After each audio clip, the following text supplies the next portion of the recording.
What's going on in Hot Atlanta?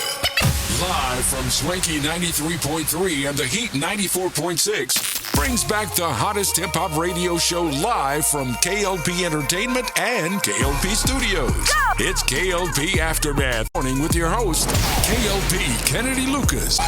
You know what it is? Put your hands up. Tune in now on any audio platform. Go. Ladies and gentlemen, yes. Ladies and gentlemen, boys and girls, welcome back to another exciting podcast. And like I say, this is another exciting episode. We are live here in the studio set of K.L.P. Studios and the radio station. Welcome, guys. Welcome back to the podcast. Boy, howdy, do I have quite a few events and quite a few things I need to talk to you guys about as well for today's show. It is a wonderful, and I do mean this, wonderful Tuesday, January 22nd. By the time you hear in the podcast, we thank you guys for just allowing us to be creative in this space and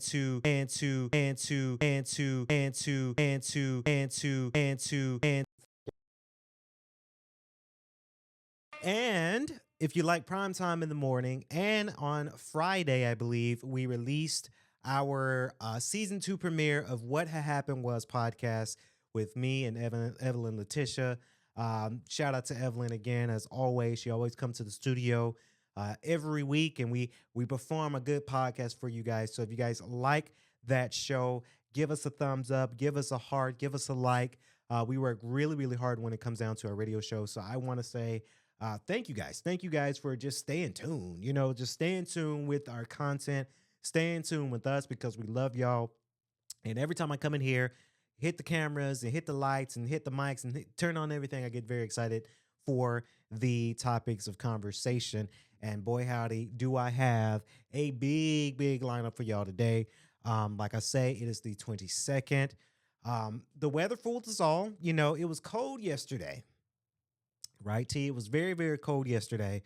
But I don't understand when it's cold outside. They say it's going to snow, and it ended up not snowing. It's just really, really cold outside.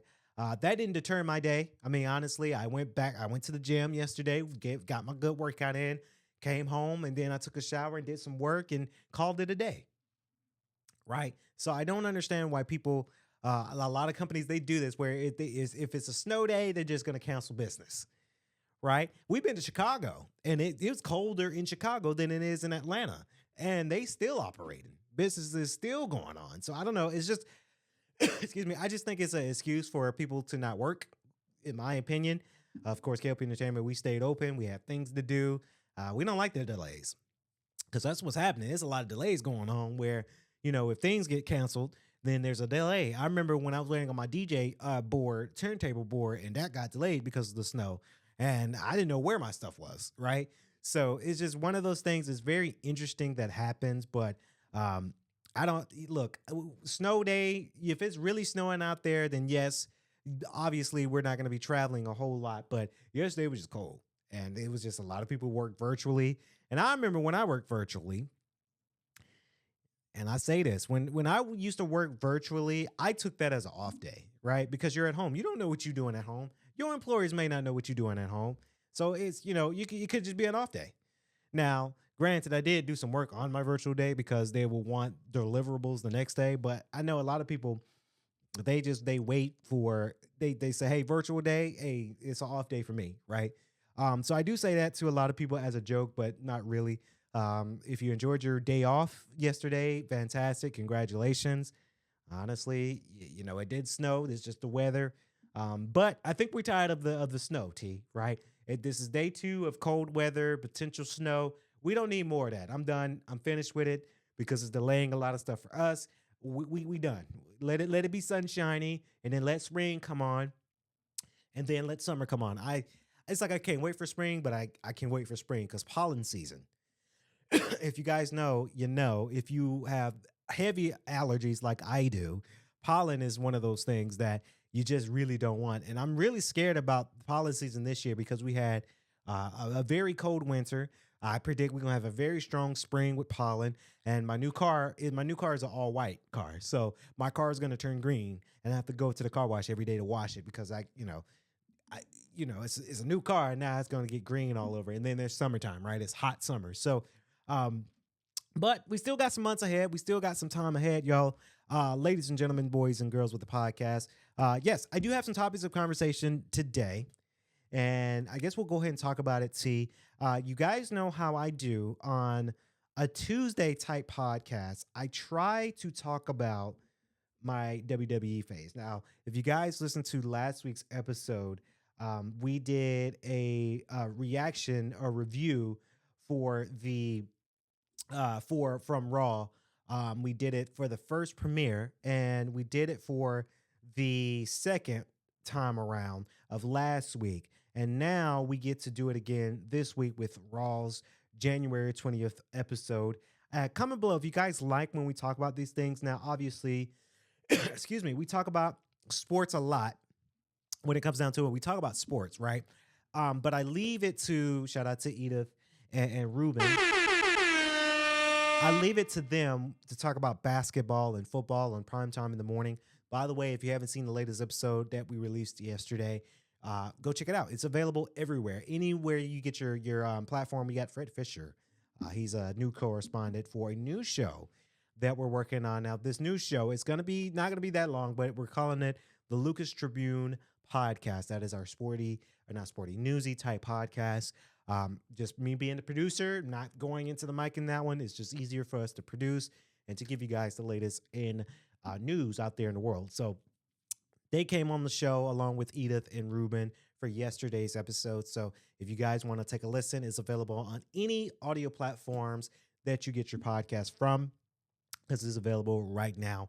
Now, like I was saying, I leave that to Edith and Ruben to talk about basketball and football. And sometimes on this show, I talk about basketball and football too. But I like to diversify. So I said, hey, on this show, I will talk about wrestling, right? Now, shout out to WWE. Shout out to them. So this episode that came out Monday. So by the time you're hearing it is Monday. This Raw was okay, right?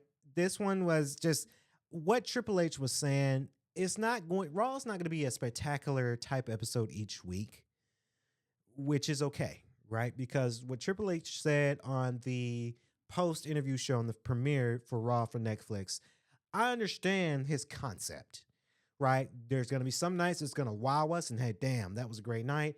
But then there's going to be other nights where it's like, okay, it was okay, right? So Raw was in Dallas, Texas, Monday night. And I got to say that this episode was okay. It wasn't like a wow factor like the premiere in last week episode was. And I really, really hope that next week's episode is tremendously wowing us. The reason why that being, shout out to WWE, is because next week on Netflix, next week, January 27th, Raw will be at the State Farm Arena just up the street here in Atlanta. I bought tickets, so I will be in the building personally to go to Raw next week. So I'm just kind of like, oh, I hope next week's episode they show out because you're in Atlanta, right? And then I bought tickets, right? So it's really cool because it's my two brothers and my two sisters. They're going this time, and then my sister's fiance, my brother-in-law, is going too. So it's a whole family affair. I like to go for the spectacle. It's really fun when you go to an actual event like WWE. I think it's really, really fun to go to. We've been to SmackDown. We've been to Raw. I think we've been to Raw twice. We've been to SmackDown once, and that was last year, around this time last year. And then we went to Bad Blood, right? That was back in October. That was really fun. And now here we are in January. We're going to Raw next week down the street at State Farm Arena. Very, very excited for that. Now, it all started out with a lot of storytelling, I got to say. It's a lot of story and it's a lot of interviews on this show. And it kind of cultivated between the interviews from Jackie and Kathy Kelly down to the actual action, right? Now, as advertised, we did get the Seth Rollins and Drew McIntyre match. Jey Uso was advertised as appearance. He makes his appearance and does his thing with Gunther, and then they end up fighting, and then that's just kind of like a pipe up, a hype up for Gunther versus Jey Uso at Saturday Night Main Event this Saturday. Sami Zayn was in the building. Of course, he gave his spiel and was doing his thing. Laura Valkyria celebrates her win for the Women's Intercontinental Champion, which I'm really, really stoked about that because I'm such a fan. I'm such a fan of WWE giving our women time and giving them the shine. So she really got to shine. You had the New Day that was going in. Of course, Kofi Kingston went against Rey Mysterio, and of course, Mysterio comes out on top, and then there's kind of like a beat up, and then LWO comes out, and then you had JBL there as well. I think it's cool to see JBL come back to the limelight. I like how the way he says Michael. He's like, "Hey, Michael, we back, Michael." It's so funny. So, it's a nice little pop up, for him to, as a Hall of Famer, for them to come back. And then you had Damage Control versus Pure Fusion Collective. Very, very interesting lineup. It's just, it wasn't that, I don't know. It just wasn't the wow factor that we were looking for. And I got to say this, towards the end, there was a wow factor. Of course, Rhea Ripley, they started the show with Rhea Ripley walking into the building. Of course, Nia Jax attacks Rhea Ripley, which, again, I'm always going to say it. I'm sure Nia Jax is a very fantastic person. I just don't like her as a wrestler. She's just not really one of my favorites. Maybe she may change my mind. I'm just not a big fan of hers right now. I don't know. Maybe it's the storyline or what's going on. So I really don't like I really don't like the Nia Jax angle. I really don't. I'm a Rhea Ripley person, right? Because that's mommy, right? She's fine and she's champion. And then you had Michael Cole and Wade Barrett as commentating. Of course, Pat McAfee is here by the time this podcast. Pat McAfee is here in Atlanta for the championship football game for I think it's for college final round here in Atlanta. So that big pro game that was the other night by the time this recording. But you had Michael Cole and Wade Barrett. Now, real quick, as I dabble some water, because I wanted to talk about that. We live. So I wanted to talk about that real quick because on social media, there's been a lot of talks around Pat McAfee and Corey Graves. Now, if you guys know about social media, Corey Graves comes out and says that, he has been, and they say it's a demotion, but honestly, I don't think it's a demotion, right? Because NXT is a great, great pop-up show, right? NXT can compete now to SmackDown and Raw. NXT may have not competed that well back in the day because it just wasn't that popular back in the day. But you got to look at it now. NXT is a premium product because the superstars are great, up-and-coming superstars to get on main roster, and you had a lot of people really go in and do their thing on NXT. And you got Shawn Michaels behind the rim of NXT the whole show, right? So you got to think of it like this. NXT is a big show now.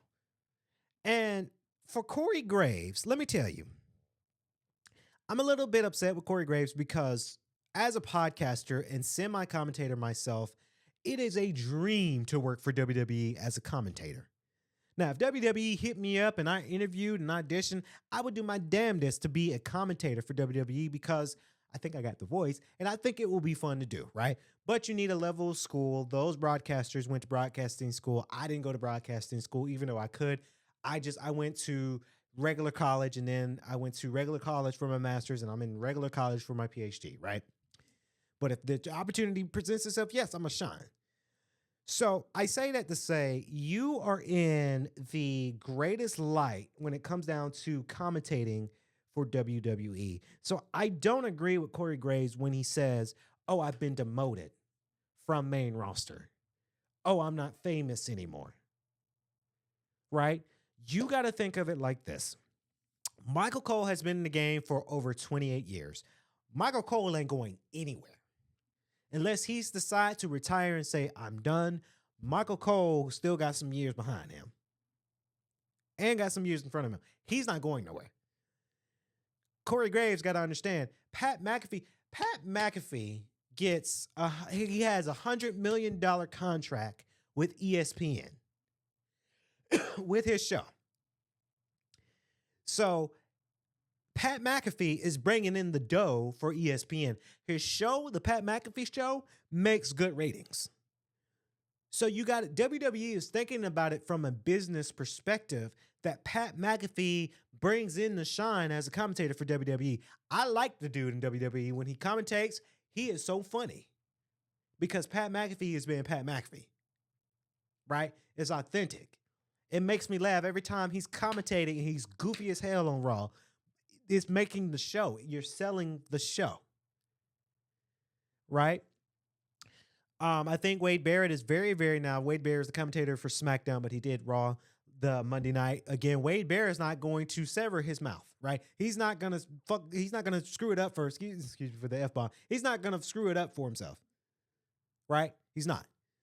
So for him to come out and say that, definitely Corey Graves has been on NXT. I think if Corey Graves don't keep his mouth shut, he might get fired, right? As a commentator, WWE can find many other commentators with talent, right? I think when you and it's no shit talking Corey Graves because he's good at what he does, but it's just like don't mess up your own bag because of jealousy, really. You got to understand this is a business. It's a business perspective, right? For you to go to NXT as a commentator, you still have a job.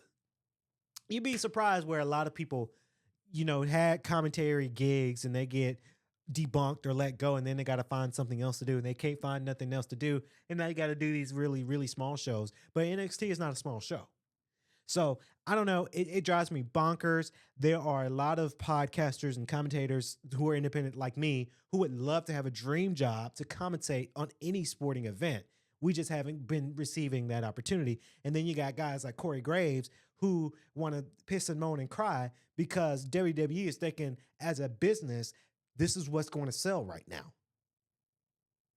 And he's not keeping his mouth shut on social media because WWE can say, all right, Corey, you're cut. We're going to have to let you go because you're being too loud with this. Sorry, not sorry, but you got to understand business is business. Booker T commentates on NXT and I don't hear him on all his other media. He doesn't complain at all because NXT is a big show now and then he still has a job. Not to say that Booker T can't find a job, but I'm just saying he has a job, right? You got to understand the market, Corey Graves. You got to understand this is something that executives make. And you just got to, sometimes you got to, when your boss tell you that you got to do something different or they're going with a different direction, either get on board or hop off the pot. And sometimes you got to get on board. You may not like it, but you got to get on board because it's your job. Now, if you don't like those circumstances, you can leave WWE and you go to AEW. Right? AEW is always looking for talent. So I just have to say that because it just, and Jonathan Coachman, shout out to Jonathan Coachman. He went on social media and he's kind of repeating the same thing because I agree with Jonathan Coachman. It's business. It's nothing personal. Jonathan Coachman comes out and says that he doesn't like a 3-man booth when it comes down to commentating, which I kind of understand that because you got 3 guys talking at the same time and it's a little bit tough. I really do wish WWE would bring back the women's side of commentating like Renee Young. I miss Renee. I really do because her being able to be a woman commentator on the show, I kind of missed that angle that they did. I think they need to bring that back because they're already including women as intercontinental champions and world heavyweight champions. You got women referees. Ooh, tongue twister. Women referees that are, officiating the matches. So I think they need to bring back the woman commentator, but it's hard because you got to have talent for that, right? Renee Young had the talent, but then obviously she left and went with another company and she, was doing her thing. So it's interesting. But like I say, moving on to Raw last night, I had to get on that little rant to you because that just pisses me off when and Corey Graves is a celebrity, right? He's a celebrity figure and he's messing up his own bag because he didn't like the business decision that he works for. Like, no one really likes when their bosses make a certain decision. I had bosses who make some terrible decisions that I really didn't like, but it wasn't for me to fight it. It was for me to get on board, right? I sorry, I'm just a little different with that. So after the Jey Uso and Gunther, I really want Jey Uso to win, but I think Gunther got Jey Uso for Saturday night main event. Of course, you had Kofi Kingston versus Rey Mysterio with JBL as commentary. Very, very good match for sure. Again, I don't really like the new Day angle that they're doing. It's hard for me to see Xavier Woods from Atlanta, Stone Mountain to be exact, to be a villain. And then Kofi Kingston has been a face majority of his career. So it's very funny to see Kofi Kingston as a heel, because I don't think he plays it really well, because the years that I've seen Kofi Kingston, he was always a face.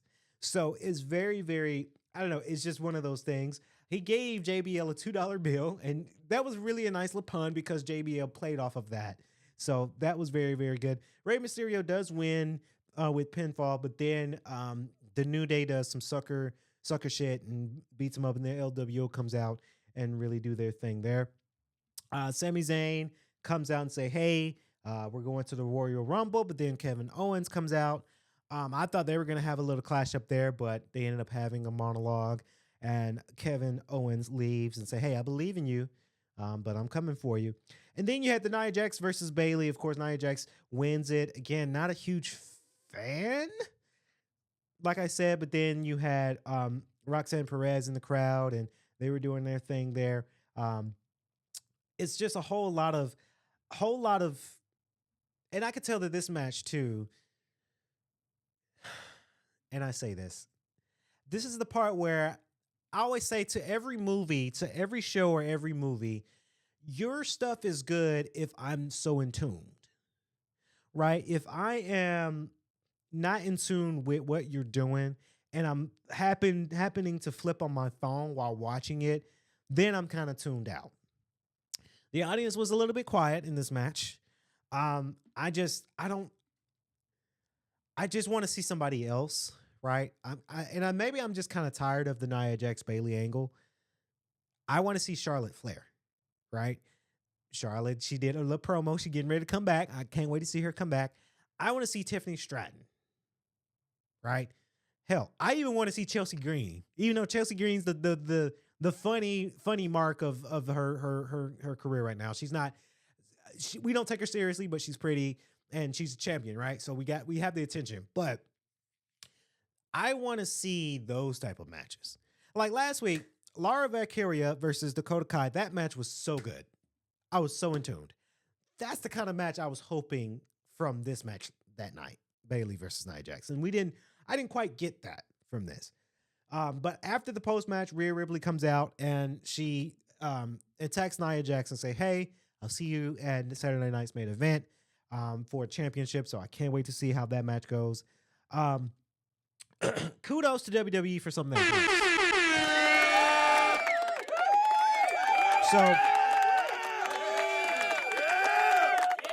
So WWE honors Martin Luther King Jr. Day as they had a video package to celebrate the fight for equal rights for everyone and to bring equality to America. We all know about MLK Day.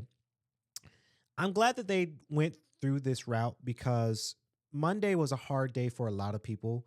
Obviously, you had MLK Day and you had the inauguration of Trump. So it was kind of a hard day for a lot of people to really digest the Monday. So what me and my brother ended up doing, and it's part of because we got a movie review on today's podcast, but we went to go to the movies because we needed a good distraction from Monday. I say real quick, not to get so political, it doesn't matter who you voted for. If you're having a hard time and you're going through something with the inauguration, and I turned my phone off on Monday, because I knew the inauguration was happening and I knew it was MLK Day. So it was a lot of left versus right. It's a lot of this versus that. And I just turned my phone completely off of social media because I get flooded news of Wall Street and New York Times and CNN and all the newsy channels on my feed. I just turned that stuff off. I turned it off. I woke up with good energy. I went and got my hair cut. We went to the movies. That was just going to be my day. I applaud WWE for acknowledging Martin Luther King Jr. Day. They did that really, really well as a tie-in. So very, very, very cool to see. The next match was Penta versus Pete Dunne. I am so fascinated about this guy named Penta. I'm so this match was really good. I got to say it was good. It was quick. I think it's officials exactly went to Penta and say, "Hey, last week you went a little over. You cannot go over this week, right?" So, like I said in last week's episode or last week's podcast, Penta is in WWE now, so he has to understand the ropes of production and TV time and time slots, right? So he didn't go over. This match didn't go over. Butch, I'm just kidding. Pete Dunne, he does look like Butch. He looks like his name could be Butch, right? Pete Dunne, again, very, very good. Let me turn this on silent. Pete Dunne did his thing there. I'm a big fan of Pete Dunne. He's a bruiser. He's really cool. He's an Englishman, so that's always nice to hear. And him going against Penta was really good. Obviously, Penta came up on top. Penta's having his big pop right now because he's very talented. I really like the move he does, like the little flip. I forgot what his finisher is. It's called, but he does that little flip. That's pretty good. I give this match about an 8 out of 10. I think Penta versus Chad Gable last week was really, really good.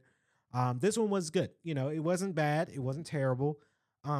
Obviously, they had to stick to the time slot, so it was a little bit quicker than last week's match. But I'm glad that Penta's having this push. I think a lot of people are really getting into it. Very, very excited to see that as well. And then on Raw, you had the hype reel for Logan Paul. And then you had CM Punk comes out, does his promo about Royal Rumble. And CM Punk, you can tell his energy was so up in this promo. It was so up. It was one of those things that I've just never imagined that CM Punk would have just more energy. He might have took a Celsius before he came on stage and came to interview with Jackie Redmond. But, he was talking about the Royal Rumble. And I'm really glad that he acknowledged it. He said, you can throw dusty ass Hulk Hogan. I'll throw him above the ring. Funniest thing ever.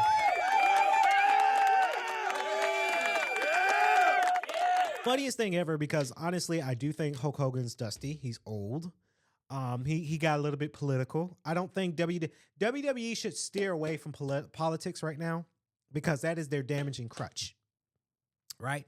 That's the damaging thing that WWE is doing is adding politics to things, right? Hulk Hogan became very political. I would have stayed away from Hulk Hogan from right now until the heat dies down. He came on the premiere. He got booed out of the stadium in Los Angeles. Look, nobody wants Hulk Hogan. He's dusty. He's old. Get him the hell out of here. I don't want to see Hulk Hogan, right? I just don't. And look, I'm proud. I'm an American, right? We're all American. I'm an American, but I don't want that in my WWE show. Politics, and we don't want that. Throw that out. So it's good to see CM Punk very energized and ready to go. Very, very excited for that. And then you had Damage Control versus Pure Fusion Collective. Damage Control, Dakota Kai and Io Sky comes out on top. Then you had they were going against Shannon Blazer and Zoe Stark. I gotta say, Zoe Stark used to be better. And maybe it's the angle that they had to go with right now. Zoe Stark used to be the OG. I don't know. I feel like Zoe Stark and Shayna Blazer for that fact, I think they just kind of fell off. Right? I don't think they're as talented as they used to be when they first starting out. And I get it. WWE, they got to play into the story, but they used to be better. Right? Io Sky impressed me with all the flips and jumps and hoops and hula hoops that she was doing that night. Dakota Kai, I'm huge fan. It was a tough bout between her and Valkyria. I didn't know for that championship match. I didn't know who I was rooting for, obviously. But when Valkyria won, I can see it. But I think Dakota Kai is very, very talented. I think Io Sky is tremendously talented. It's something about our Asian superstars that are just so damn talented. Io Sky, you got Asuka when Asuka first came out. You got Shinsuke Nakamura, not now Shinsuke, but back in the day Shinsuke. We were so blown away. And I was still blown away. That's the kind of match that I look for in my women's match. Like, give us hardcore, work at it, tough at it, flip, move, go hard in this match. And I got to say that this match was better than the Bayley versus Nia Jax match because I was so in tune with the moves and the moveset that they were doing. So very, very stoked for that. And then you got the Drew McIntyre versus Seth Rollins WrestleMania rematch. Look, Seth Rollins win with his jackknife pin. Good match, quicker than WrestleMania. I'm just, again, you get tired of the same story. And this was another match that I was kind of getting tired of because it was the same story. Right? Been there, done that. WrestleMania was back in April. We're in January now of next year. So hopefully they get to put this thing to bed. The Drew McIntyre, Seth, and CM Punk, let's put this to bed now. Right? I think Seth Rollins and Sami Zayn is going to be the next feud because on Monday after the match, Drew McIntyre attacks Seth, and then Sami Zayn comes out, attacks Drew, and then he was going for, I think it was called the I can't think of Sami Zayn's move, but he kicks him down into the rope, into the barricade, into the turnbuckle, and he was aiming for McIntyre, but McIntyre whooped out the way. And now you got Seth Rollins going against Sami Zayn as the feud, right? And that was Raw. Like I say, Monday was good. I mean, it could have been better. I do expect that Raw to be tremendously better for next week. Obviously, they're going to be here in Atlanta, to which we're going to be in the building at State Farm Arena next Monday. Can't wait for that matchup as well. So we look forward to it, but shout out to WWE.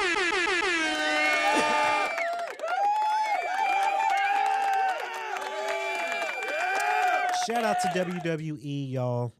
Like I say, if you like the segment of the show that we do each time we do it, I recommend you guys taking a listen. Now, let's step away from the newsy news because we got more news here on the podcast. But I wanted to talk about a product real quick. And this was kind of the first, I think this is the first product we've done as a review in a long time. Normally on our YouTube channel, we would do like a full product review, but we just, we stepped away from that kind of stuff. But I really wanted to talk about this one because like I mentioned, Monday was a hard day for some people. With the inauguration and MLK Day, a lot of people are going through a lot of stressful things. And excuse me, when you go through a lot of stressful things, I think you tend to lose sleep, right? Now, as you guys know, as a fitness guy myself, I try to find ways to improve not only my physical physique, but my sleeping patterns.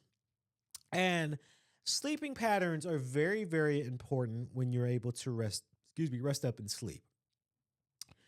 And this is not a sponsor to them, but if they want to sponsor me, by all means. So I bought this new product, and there's another thing here. These two new products I bought, they've been out for a while. And this is the product from Therabody. I don't know if you guys can see that correctly. Therabody.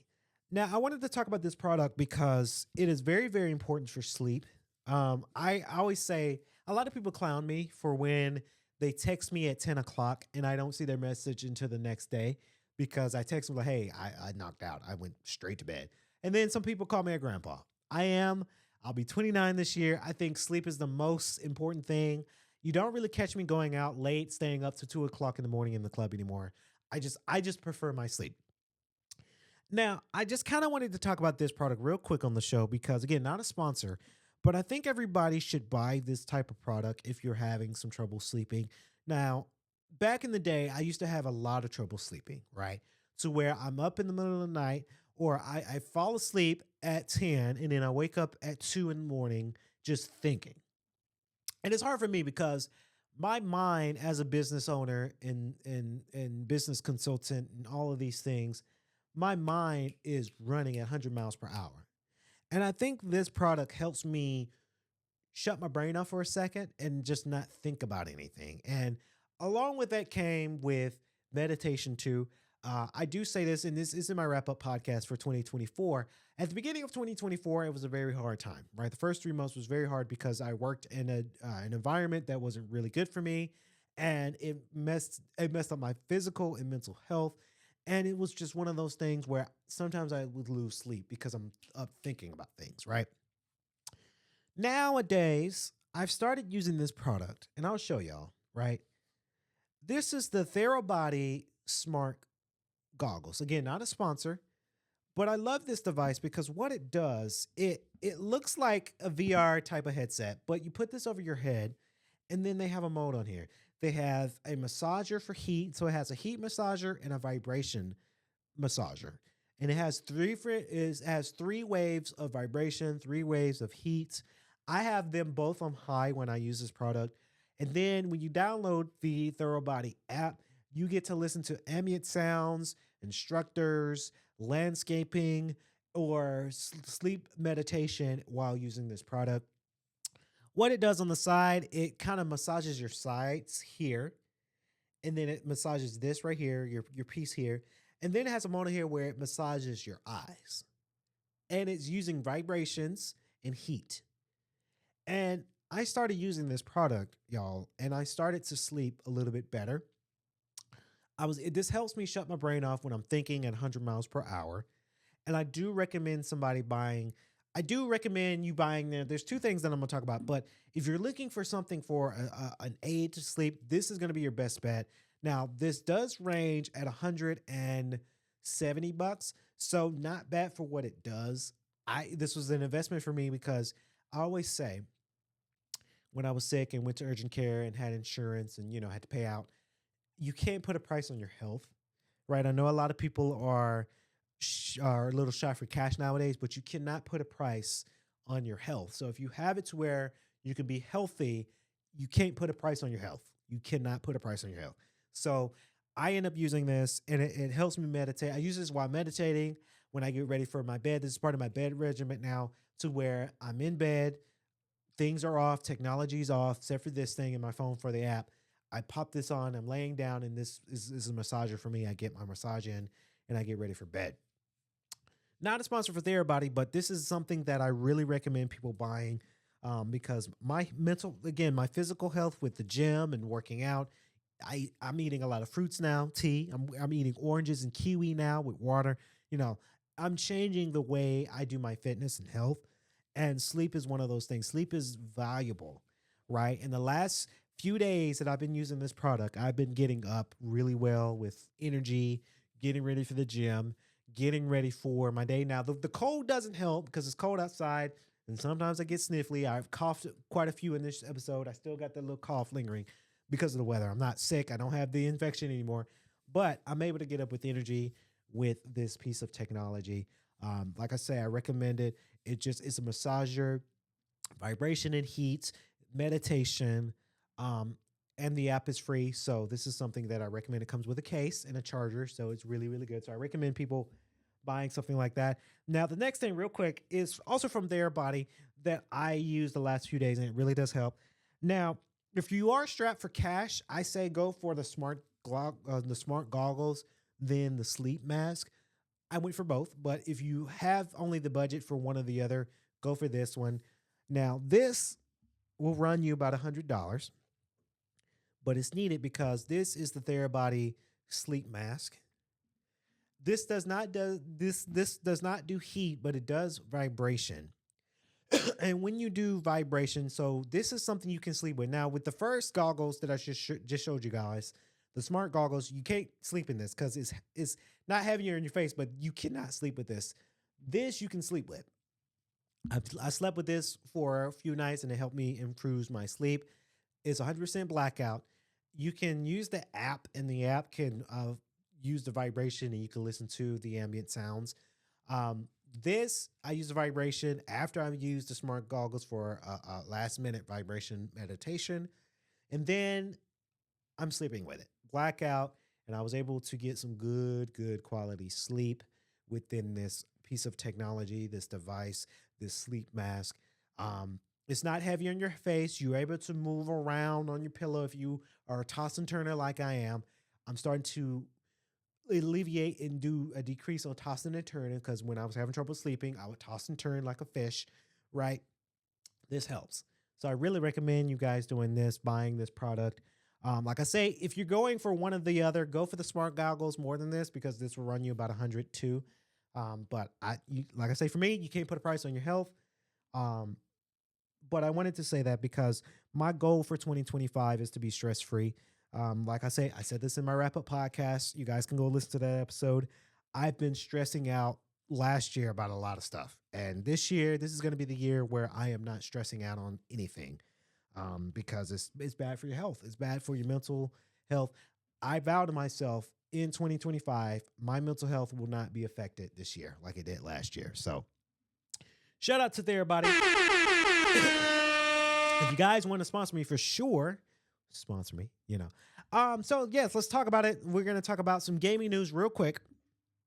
While we're at it, the anticipated video game Grand Theft Auto 6 is getting ready to come out. And I wanted to give you guys' take on this idea.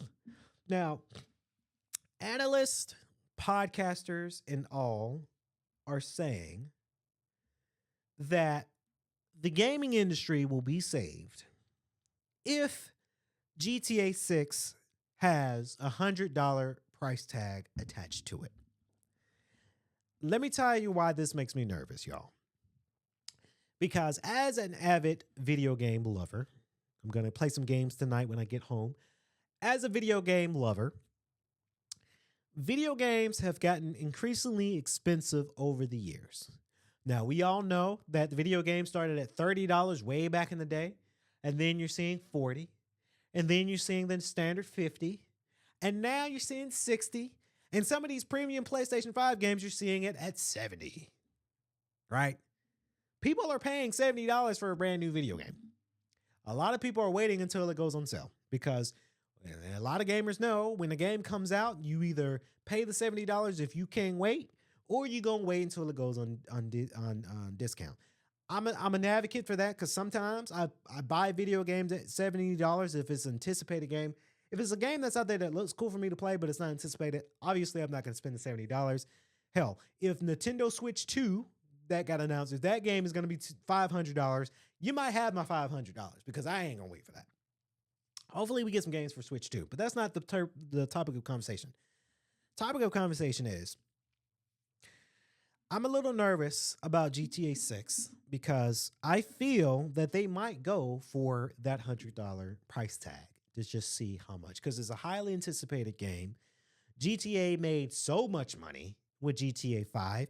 Within the last 12 years, they're still making money for GTA 5. So, hey, they're gonna milk GTA 6 for the next 10 years because they can, and they did it with GTA 5. Analysts are saying that the video game industry will be saved when video games are going for a higher price tag. We're saying $80, $90, $100. Some people are going to buy it. I hope that they keep to the $70, at least the $70 price tag for GTA 6. I am picking it up because it's a highly anticipated game. I love GTA 5, right? So I can't wait to see the new elements of GTA 6 in the Miami-like environment, the new characters, this play style, and obviously you got it on PlayStation 5, so you best believe frame rate's going to be high of 60 frames. And if you got that 4K TV setup, then it's going to be really, really sweet to play. Graphical design, ray tracing, all the works, right? So they're putting all the works in GTA 6, obviously. It's the next generation, the next up of GTA. So I am excited, but it makes me nervous because I honestly think they can go for that $100 price tag, T. And when they go for that price tag, now this is kind of scary for a lot of consumers, right? Because inflation, we've said this for months and years now, inflation is still bad for a lot of people. A lot of people, when I go to the grocery store, it's about about average $90, but the family member, average family, they spend about $200 on groceries because things are higher, right? That is if you go to Kroger and use the Kroger Plus card. Not a sponsor of Kroger, but Kroger, if you want to sponsor me, got y'all. But a lot of people are going for that high price tag, right? When it's something you need, you're going to pay for it, right? Something you don't need, like a new video game, now it's getting scarce to a lot of consumers because a lot of consumers may not be able to afford that right now, right? Unless you're the average kid that's working your chores and cutting lawns and saving up for it, sure. But a lot of family members cannot afford a $100 video game right now. A lot of people. Hell, a lot of people can't even afford a $70 game. There's no shame on them because it's hard out here, right? There's a saying from Hustle and Flow. It's hard out here for a pimp. It's hard out here for people. That's why you don't see a lot of people buying the new video games. They're waiting until it comes on sale. Unless you're one of the lucky ones who save up, you go and buy that new video game, right? And then you look at all the reviewers and the YouTubers. They're not paying for it. They get it sponsored, right? I wish we were big enough to where a video game can sponsor us. Hey, we'll give this to you for free. You just got to review it, right? So that's why I say it's very spooky out here for the gaming industry. It's interesting that analysts say that. And maybe I say that analysts say that it's a savior for the video game industry is because, if you're giving them a super premium, then there's more bang for the buck for the studios, right? Now they're getting more money from their project because they're subsidizing it at a super premium price. $100 for a video game, I categorize that as a super premium price for a video game. $100, that's a super premium. Right? $70 to me is a premium, but $100 for a video game, super premium. And they're making more money. It's an upcharge, right? Video game studios can do it.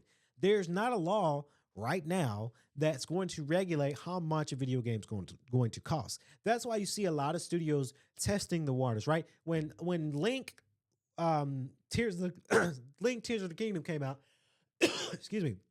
When Tears of the Kingdom came out, that was $70, and everybody rioted that it was $70, but Nintendo can do it. There's no regulation, right? There's no regulation on the pricing on these video games.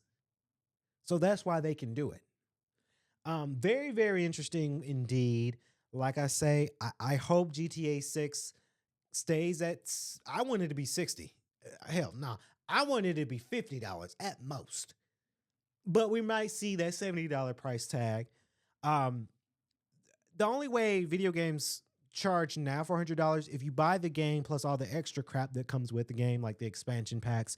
I've never been that type of a consumer where I'm buying the game plus skins, right? Unlockable skins that you can unlock in gameplay, but you get it based off and all of this other crap that comes with it for $100. I've never been that type of shopper for video games. I think that's a waste of money. Just give me the base game. I'll unlock all this stuff in the game.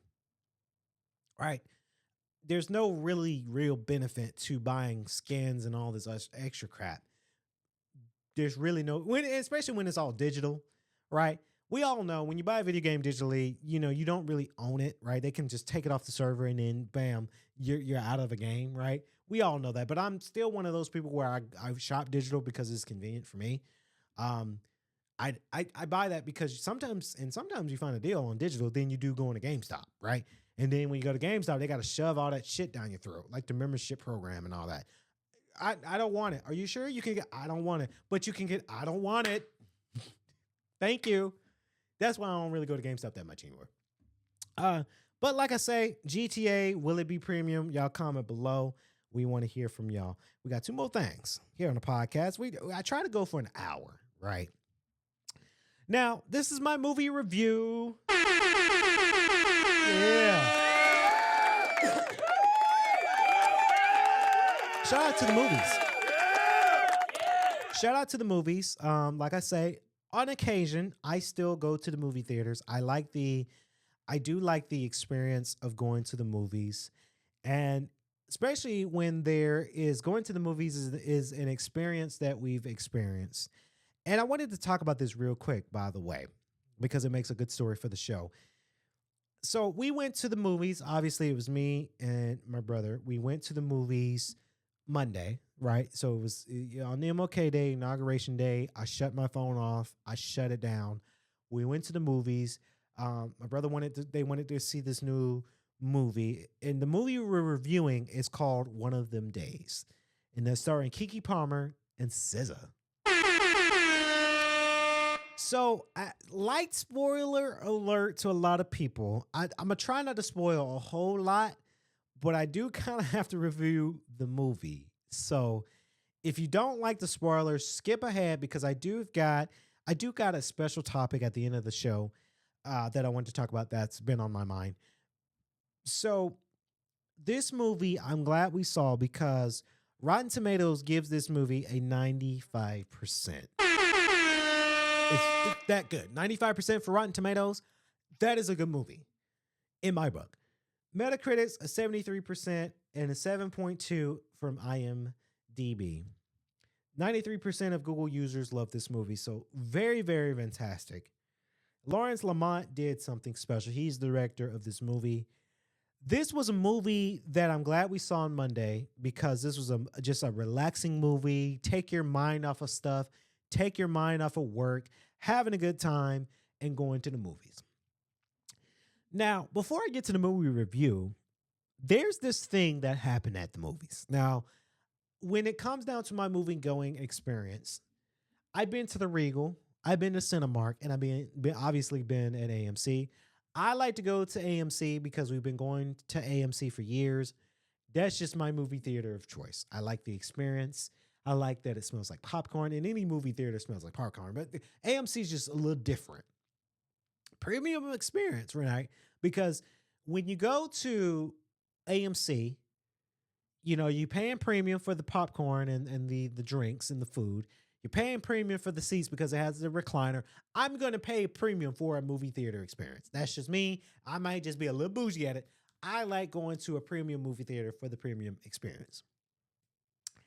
Now, lucky for me, a tidbit to a lot of people, a lot of moviegoers out there, if you go to the movies, try to catch a movie on a Monday through Wednesday midday because you kind of catch what we call matinee prices, right? Our movie ticket only cost us $12. Not bad for a movie theater. Typically, if you go on a hot night like Friday, Saturday night, your ticket's going to be $20, maybe plus more because of tax, right? Unless you're an AMC Stub member, not a sponsor for them as well. If you're an AMC Stub member, you might get some dollars off, right? We went to the movie theater. We went there on Monday, midday, so everybody's at work. It was off day because it was a holiday for us, so we took the day off. $12 to go see a movie. I'm all in. And it's premium. You get the seat recline and the good movie experience. Premium. So we get there to the movie theater. There was a little with our seats. There was a little bit of miscommunication within our seats. There was one person what looked like the mother and the daughter. The daughter was in her seat, but the mother booked the wrong seat, like two seats across from her daughter. So they set their jacket down in my seat that I paid for.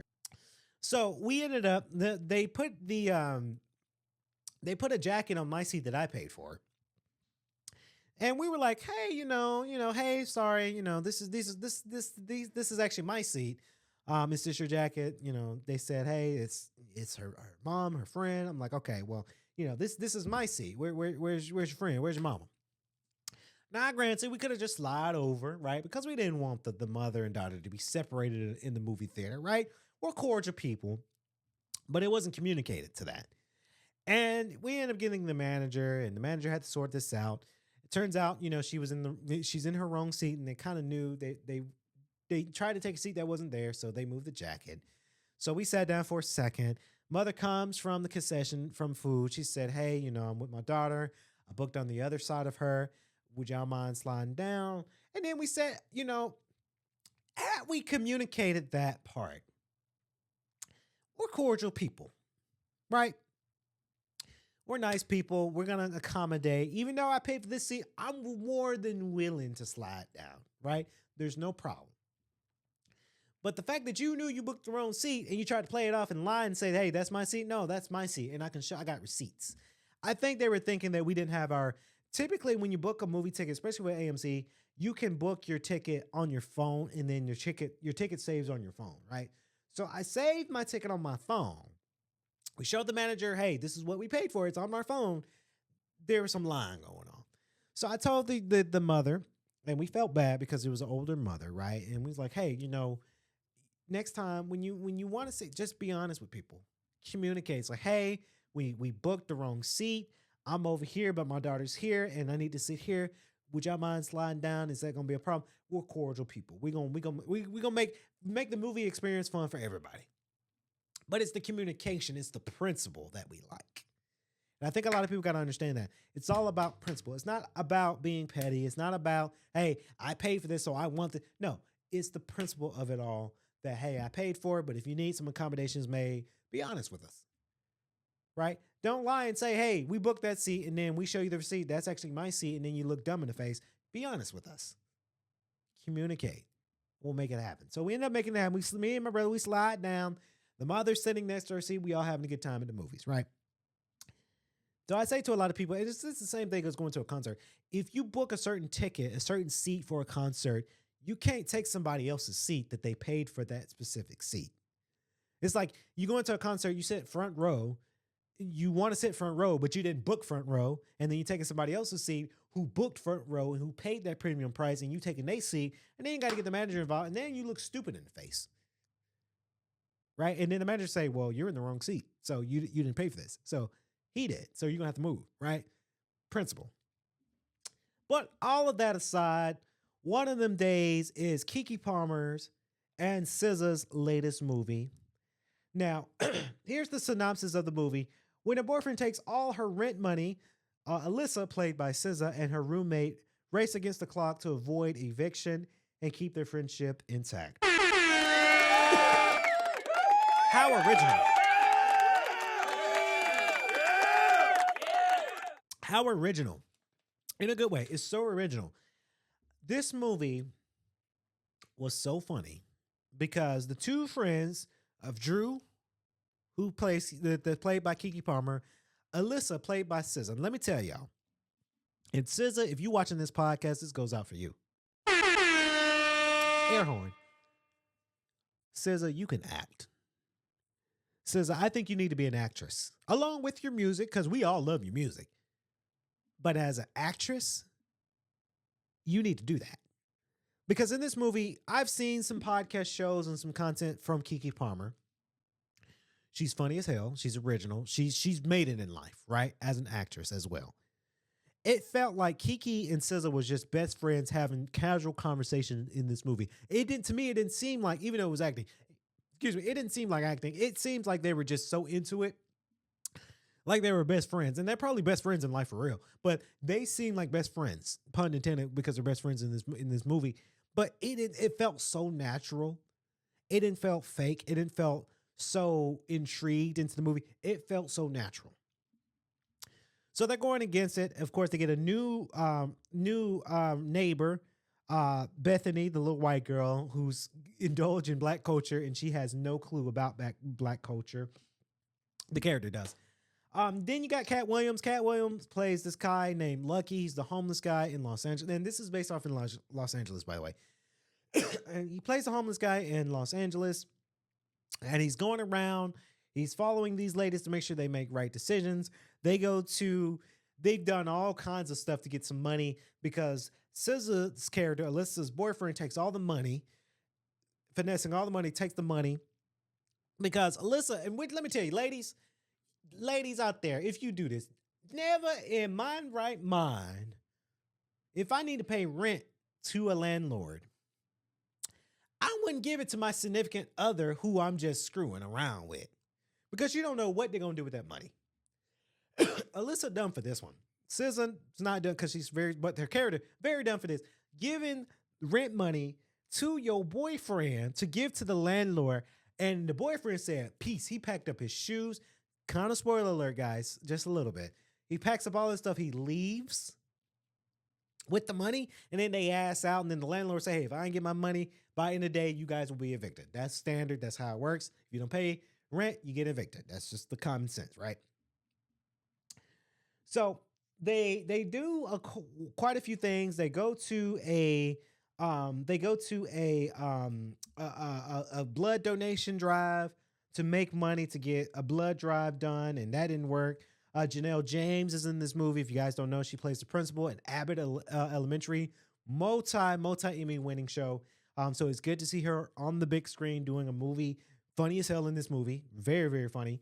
Um, and then you got Lorel. Lorel was in this movie. He buys some sneakers. I'm skipping around because I'm trying not to spoil it to a lot of, because this movie is still new and I don't want to spoil it for a lot of people. But Lorel's in this one as a comedic relief, like, hey, we're offered to buy you. I want to buy these shoes because they found some shoes on the in Los Angeles, the power line. Somebody put some shoes on there. They take the shoes off. They sell it. They're vintage. They're selling it to Lorel to make the rent money. But then there is a gangster by he's not on this list, but he's like the kingpin of them all. That like, oh, there he is. Amin Joseph, he plays like the kingpin of the neighborhood. He's like, hey, I left them shoes up there. Those are my shoes. And now, you know, he's a gangster. He's part of a gang mafia. If y'all don't return my shoes, you ladies gonna be dead. You know, we gonna kill y'all. So very, very original. Meanwhile, Kiki Palmer's character, she has a job interview trying to make better of herself. She works fast food, but she wants to be a franchise owner. And that's when she meets Gabrielle Dennis. Gabrielle Dennis is one of the head ladies of the big company for fast food chain called Fiscal Capital. That's the name of the made-up company. And she wants to work with them to better her life, to be a franchise manager because there's more money in her pocket. But then her past, you know, you got a whole lot of pastness going on for sure. And you got Patrick Cage the second is in this one. He plays kind of the hero, kind of the future love interest to Keke Palmer's character. And then you got Keila Montezero. She plays Majea. Majea is a character. So the two best friends, Drew and Alyssa, they go next because the blood drive didn't work. They go to get a loan. What's funny about this is, and I said to my brother who I went to movies with, and I said, you can tell that we grown because we like adult jokes. So, spoiler alert, but I got to tell this. One of the jokes in this movie is the two ladies go and get a loan, and the APR rate is 1,900. Guys, that doesn't exist in the human world, right? That's astronomical. So if you guys don't know, APR is the interest that you're paying on either your loan for a product. You hear APRs with credit cards, you hear APRs with a car loan, right? The lower your APR is, the better you're paying on interest, right? If you got 0.3% in APR, that's actually not bad. Now, if you got like 50% APR, that's not a good loan. Like if you're getting a loan, if you got a credit card with a 50% APR, that's not a good credit card because that's the interest you're paying on top of that, right? So I thought what was very, very funny, Keke Palmer's character, they pulled up her credit score. Her credit score was a 122. Again, as an adult, it's so funny because 122 credit score is really shitty. Like, are you okay? Is it, you know, now if you had an 800 credit score, that's phenomenal.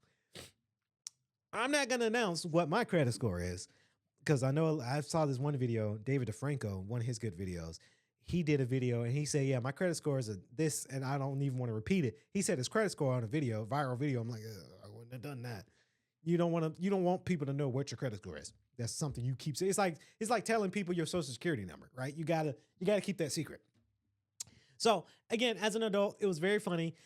One of the credits, the credit boxes, they say, hey, their combined Alyssa and Drew's credit score from 122, their credit score is now 447. Again, really, really shitty credit score, right? So again, as an adult, I don't like to shame people with bad credit scores because, you know, I don't want to be hurtful.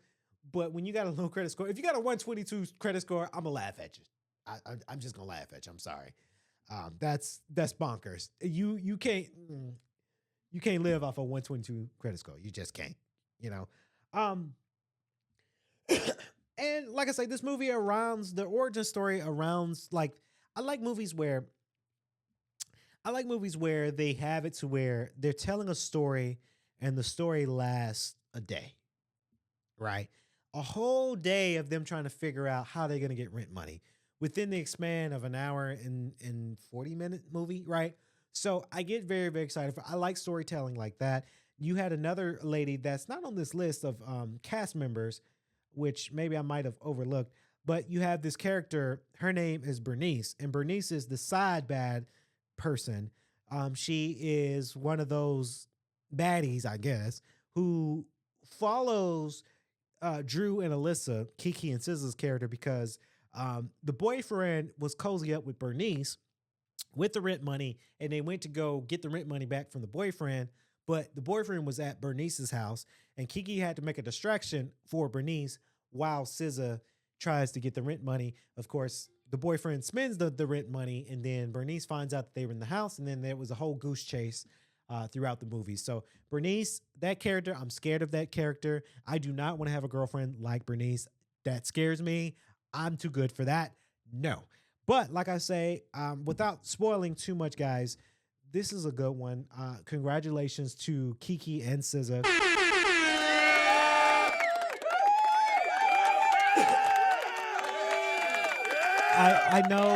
I know Kiki can act. She's been in a whole heck of a lot of shows and movies. I know the caliber of Kiki Palmer as an actress and singer and artist and producer and executive and entrepreneur, philanthropist. But like I say, I do say this to SZA if she's listening. Like SZA can go far with this actressing thing. It's real. I was so nervous because I didn't know the caliber of SZA with her acting. But after seeing this movie, is really, really good. I did get triggered. One scene triggered me. This was the scene where Kiki was done with her interview, and Bernice catches up with them, and Bernice is beating the snot out of SZA. Not like that, but that triggered me for some reason because SZA is so pretty. I never want to see her getting into an altercation for real or getting beat up. I don't really like it when women get beat up. I really don't like it when women beat up on other women. I sure as hell don't like it when men beat up on women. So every time I see that, maybe it's something I need to work on. I never see my lady. I don't like to see ladies getting beat up, right? So that triggered me a lot. I closed my eyes and I got really triggered by that. I guess because of my PTSD and anxiety triggers that stuff too. I don't really like to see that. So I, I wish they would lessen that stuff in movies because I can't really rock with it. That's why I say, and I always joke with my family, like there's this movie called What's Love Got to Do With It? It's Lawrence Fishburne and Angela Bassett. Angela Bassett plays Tina Turner, and Lawrence Fishburne plays Ike Turner. I hate that movie. I hate that movie with a passion because it's the domestic violence that I really hate. I get triggered. That is the worst movie. Like, I never want to see that movie ever again. I don't want to see nobody depicting another movie like that ever again. That is the worst movie, in my opinion, because of the domestic violence, and I just cannot stand it. I'm soft. Some people might say I'm weak. I'm soft with it. I hate that movie. What's Love Got to... Lawrence Fishburne and Angela, they're amazing actors and actresses, for sure, right? I just hate that movie. I would tell it to their face. What's Love Got to Do With It? I hate that movie. Worst movie, in my opinion, because I don't like the domestic violence. But some of my family members love that movie, but I hate that movie. I cannot watch that movie. So anyway, topic of conversation. Now, this is something that's been on my mind. Let me get my sip of water.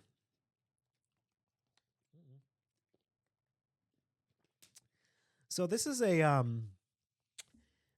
topic of conversation that I've been thinking about the last few days.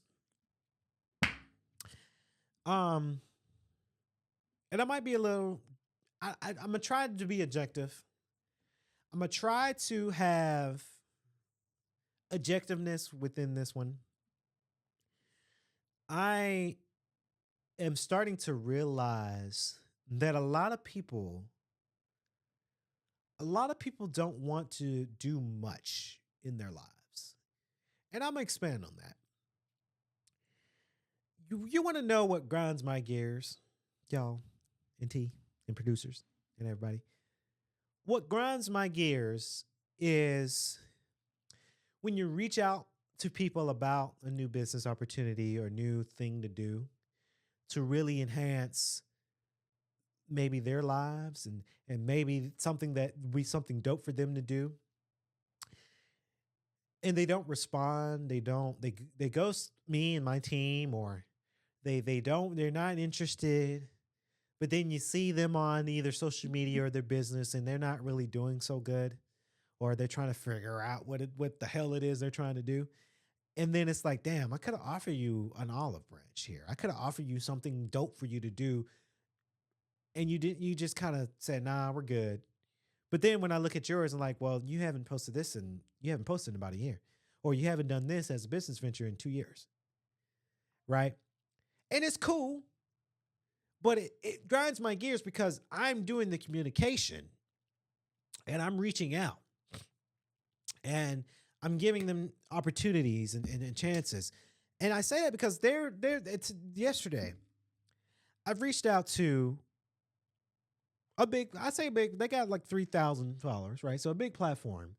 Turns out they do radio and podcasting and news in a certain area, which was dope. They're still small, but they're trying to grow. They're trying to figure out this podcasting thing. They're trying to figure out the radio and the music thing too. They're trying to figure this stuff out. And at K.L.P Entertainment, we somewhat got it figured out. We still working on some stuff, right?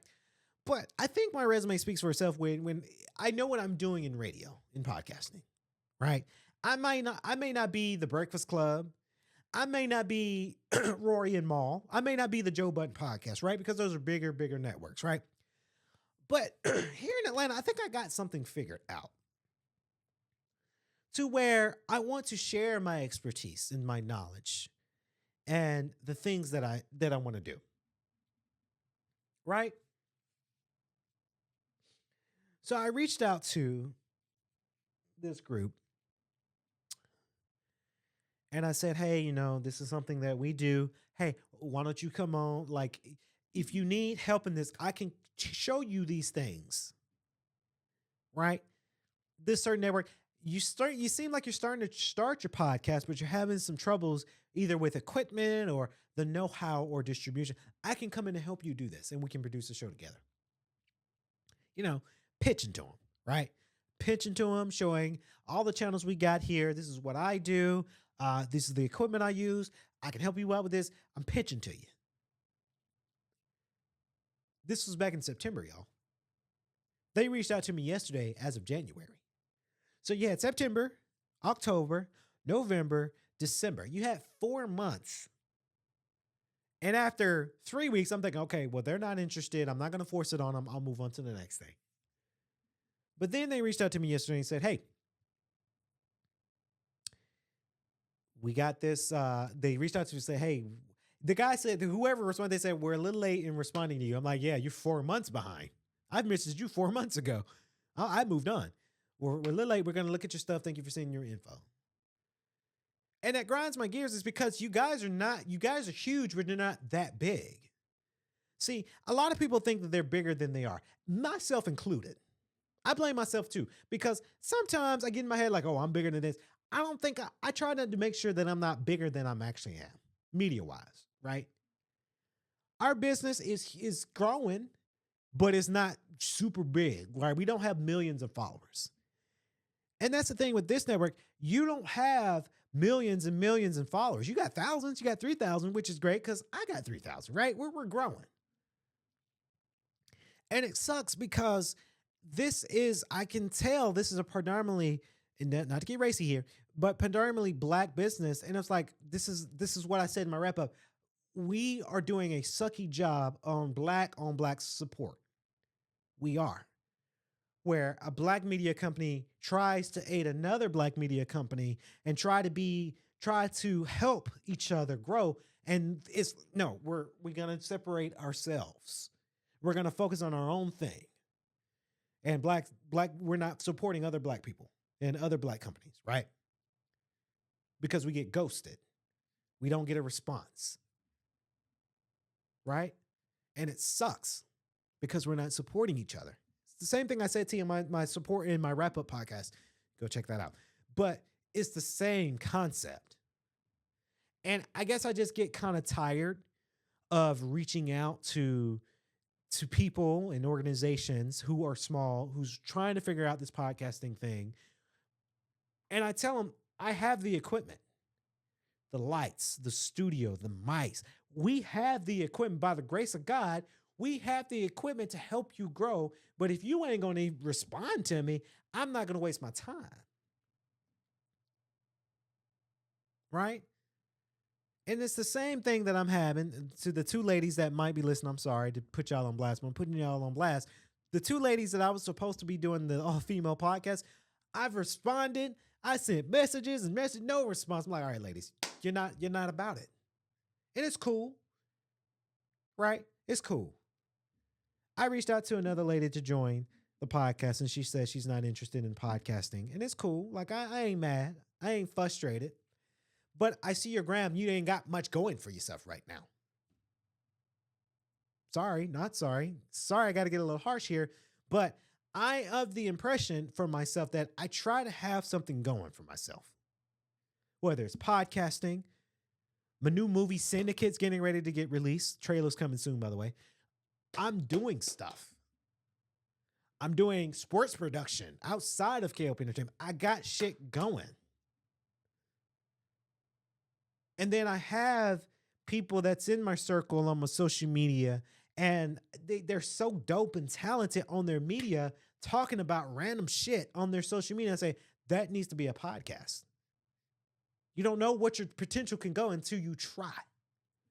And that's what grinds my gears with a lot of people in my generation, is because we're not willing to try. The two ladies I reached out, I don't think they're willing to try. And it's cool. And I might sound a little angry on this podcast. I'm not angry.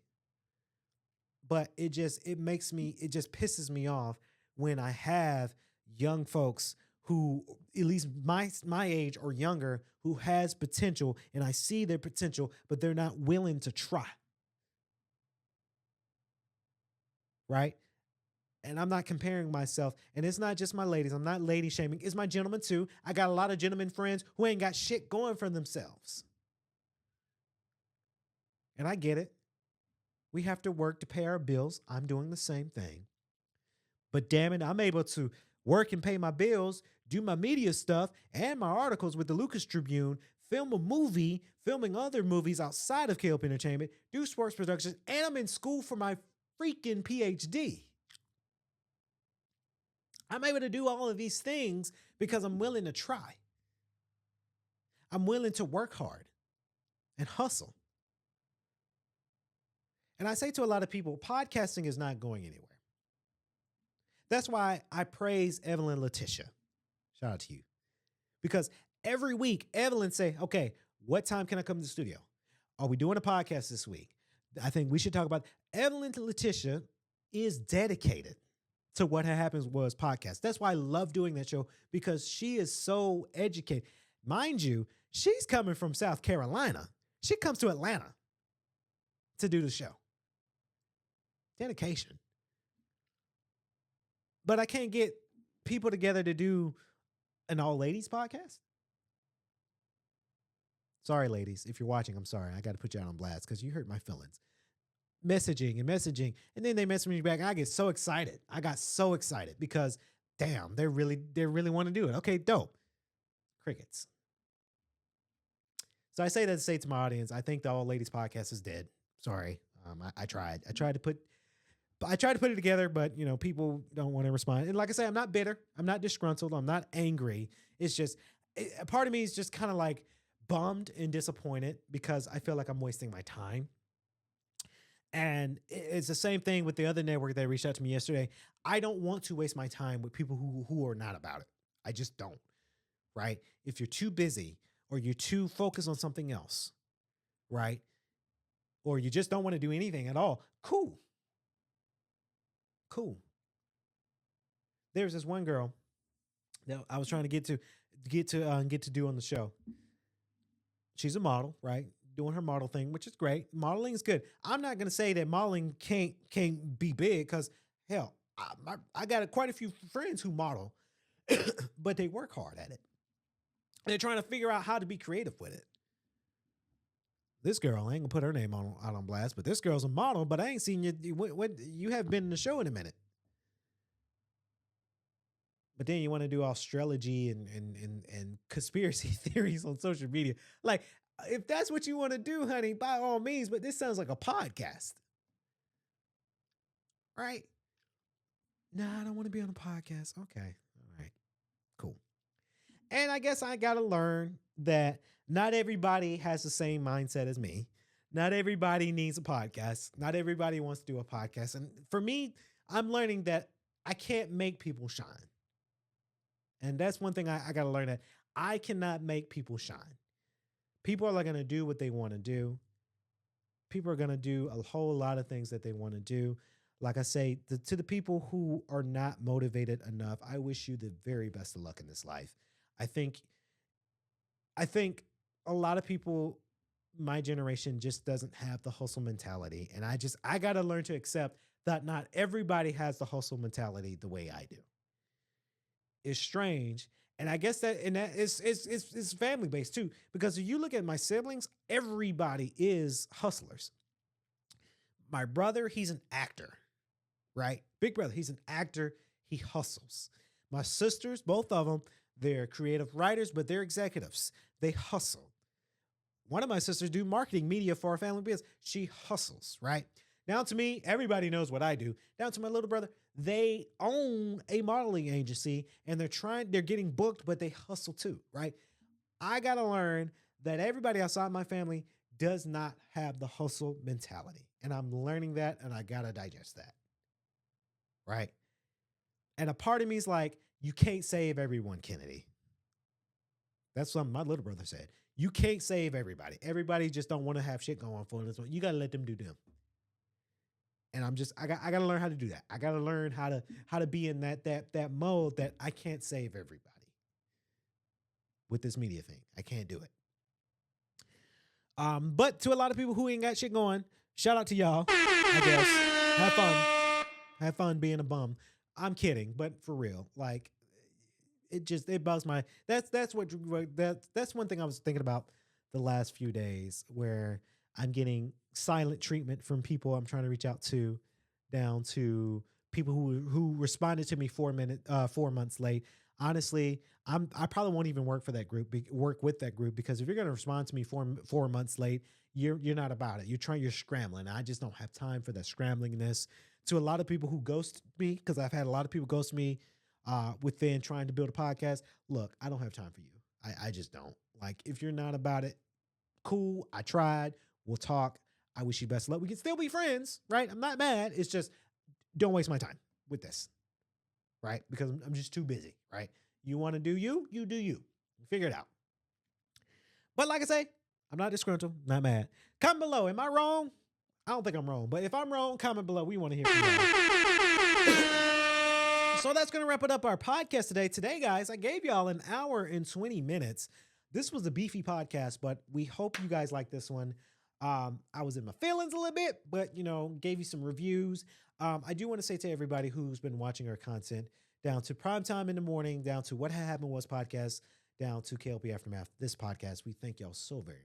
We love y'all, and we'll catch y'all in the next one. Before we go, a bit of announcement. Later this Friday, I will be performing a new mix set, and guess what that set is? It's going to be Zumba night, y'all. DJ Kennedy Lucas, that's more. We're going to be doing a Zumba set for Mixcloud again, and we got a new track. Shout out to Imani. Imani doesn't really know who I am particularly, but his song, Money Sign, we did a little mix, and we're going to be having that out for Mixcloud, only on Mixcloud.com. You can download the app, type in DJ Kennedy Lucas. You can follow me there. Over 500 followers, by the way. We're growing. We're growing in that market. So we thank y'all for that, and we look forward to that. If you missed it, we uploaded our old school mix. It is available on Mixcloud on DJ Kennedy Lucas. Guys, you guys can take a listen to that as well. That's going to wrap it up here on the radio show today. We hope you guys have a fantastic rest of your week. We'll be back. We'll be back for more podcasting this week. Until then, stay safe, stay swanky. Peace.